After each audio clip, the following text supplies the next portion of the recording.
జగన్ అనే భూతాన్ని రాజకీయంగా సమాధి చేస్తాం. అన్ని ప్రాజెక్టుల్ని చేపట్టింది టీడీపీనే. జలాశయాల్ని వైసీపీ నాశనం చేసిందన్న బాబు.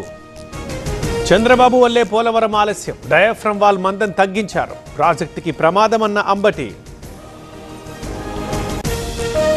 బాబు పవన్ కలిసి జనాన్ని మోసం చేస్తున్నారు. మక్కలిరగొడితే చూస్తూ ఊరుకోబోం. కూటమి సర్కార్పై బొత్స ఆగ్రహం. కేసీఆర్ ను కాపాడేందుకు కిషన్ రెడ్డి ప్రయత్నం. కాళేశ్వరం ట్యాపింగ్ కేసులు సీబీఐకి ఇవ్వాలంటున్నారు.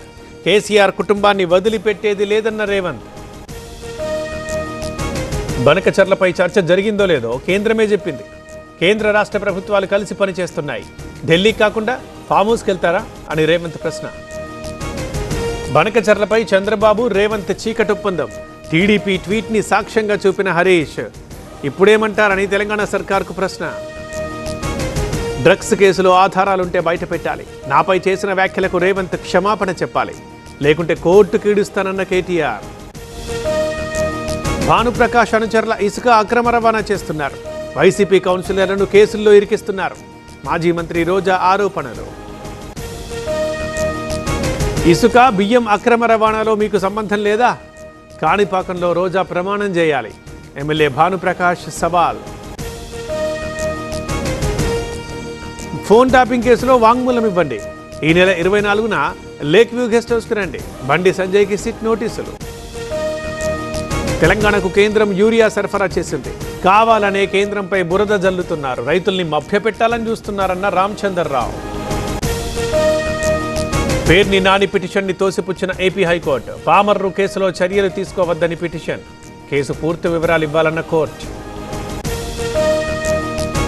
వేల్పూరులో మా ఇంటిపై దాడి చేశారు. మోహన్ దేవేందర్లపై చర్యలు తీసుకోండి. గూండాల్ని వెంటబెట్టుకుని వచ్చారన్న వేముల.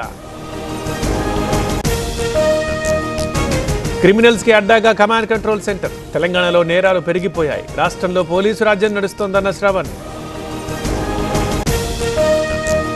బీసీసీఐ నిధుల విషయంలో మనీ లాండరింగ్. హెచ్సీఏపై ఈడీ కేసు నమోదు. ఈసీఐఆర్ కింద 5గురిపై కేసులు.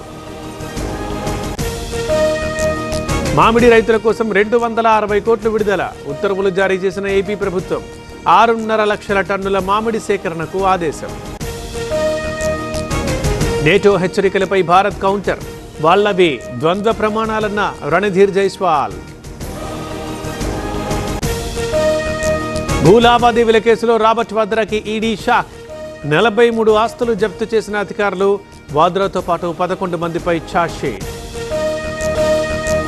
రెచ్చిపోయిన బలూచ్ లిబరేషన్ ఆర్మీ. పాక్ సైనికుల బస్సుపై అటాక్. 27 మంది మృతి, మరికొందరికి గాయాలు.